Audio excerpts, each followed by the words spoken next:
விருத்திக்காக அவர் காத்திருந்தார். அவர் காத்திருக்கிறார். நான் தாழ்மையா சொல்றேன், என் பின் அதற்காக தான் கர்த்தர் தேர்ந்தெடுத்திருக்கிறார்.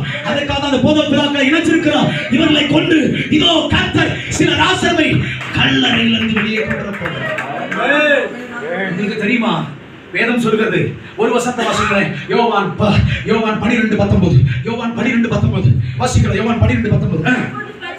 அப்பொழுது பரிசேயர் ஒருவரை ஒருவர் நோக்கி, நீங்கள் செய்கிறதெல்லாம் வீண் என்று அறியீர்களா? இதோ உலகமே அவருக்கு பின் சென்று போயிட்டு. நல்ல கவனிங்க, இயேசுவை அடிக்கடி பரிசேயர் தேடுறாங்க, கிரேக்கர் தேடுறாங்க, புறஜாதி தேடுறாங்க, பிலாத்துகள் தேடுறாங்க. நிறைய பேர் தேடிக்கொண்டிருக்கும் பொழுது இப்போ ஒருத்தர் சொல்றான், நம்ம எவ்வளவோ தேடிட்டோம், எவ்வளவோ அறிக்கை நினைச்சிட்டோம், ஆனா உலகமே அவர் பின்னாடி போனது என்று இப்படி கிறிஸ்தவத்தையும் சபையும் விசுவாசத்தையும் கர்த்தருடைய வேதத்தையும் அழிக்க ஒரு கூட்டம் தேடிக்கொண்டுதான் இருக்கிறது. கவனிங்க, அதன் மத்தியில உலகமே இவருக்கு பின்னாடி போறதுக்கு காரணம் என்ன தெரியுமா?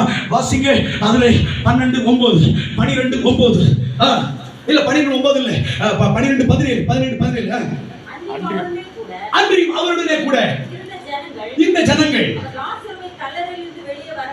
அவர் லாசருவை கல்லிலிருந்து வெளியே வரவழைத்து சாட்சி கொடுத்தார்கள். கேள்விப்பட்டது நிமித்தம் அவர்கள் அவருக்கு எதிர்கொண்டு போனார்கள். போது நல்ல கவனிங்க. இப்ப உலகமே இவர் பின்னாடி போனதுக்கு காரணம் என்ன தெரியுமா? ஒருவன் இவரால் உயிர்ப்பிக்கப்பட்டவன். இவன் உயிர்ப்பிக்கப்பட்டது காரணம் ஒரு மரியாளுடைய ஜெபம். இப்போ அழிக்க தேடினவர்கள் மத்தியில உலகமே இயேசு பின்னாடி போன காரணம் லாசரு. அந்த லாசர் இறந்தது காரணம் மரியா.